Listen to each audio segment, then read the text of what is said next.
ड्रामे की next episode में आप लोग देखेंगे कि अनुषे ने अपना घर जो अभी बसा भी नहीं था उसको खुद अपने हाथों से तबाह बर्बाद करके रख दिया है।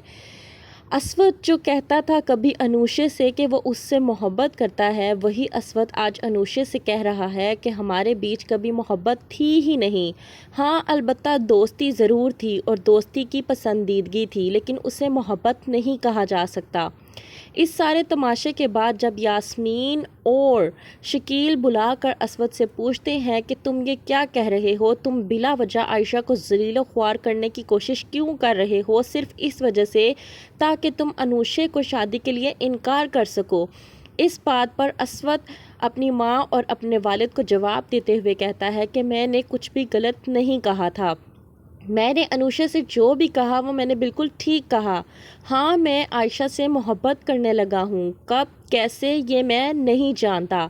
आयशा ने मेरे दिल में ख़ुद के लिए मोहब्बत कैसे उजागर की, इस बारे में भी मुझे मालूम नहीं। मुझे सिर्फ़ इतना मालूम है कि मैं आयशा से मोहब्बत करता हूँ और जो मुकाम आयशा ने मेरे दिल में अपने लिए बनाया है वो मुकाम अनुषा ने कभी मेरे दिल में अपने लिए बनाया ही नहीं था, तो मैं अनुषा से मोहब्बत कैसे कर सकता था।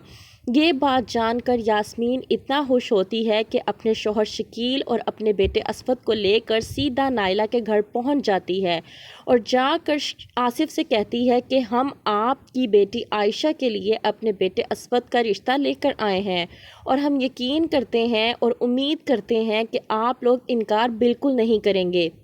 नाइला और आसिफ जब ये बात सुनते हैं तो उन्हें पहले तो यकीन नहीं आता, लेकिन फिर बाद में वो इस कदर खुश होते हैं कि वो साथ ही रिश्ते के लिए हामी भर देते हैं।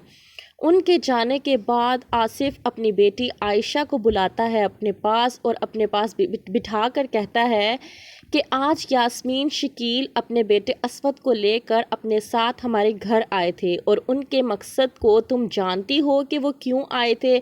आयशा कहती है कि मैं नहीं जानती कि वो लोग क्यों आए थे।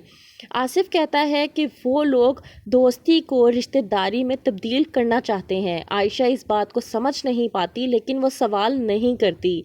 आसिफ अपनी बेटी आयशा को कहता है कि यास्मीन और शकील भाई साहब अपने बेटे अस्वद का रिश्ता तुम्हारे लिए लेकर आए थे। वो लोग चाहते हैं कि वो अपने बेटे अस्वद की शादी तुम्हारे साथ कर दें। ये बात जानकर आयशा बेहद खुश होती है, लेकिन वो अपनी खुशी में किसी भी किस्म के अल्फाजात का इजहार नहीं करती और शर्मा कर वहाँ से चली जाती है।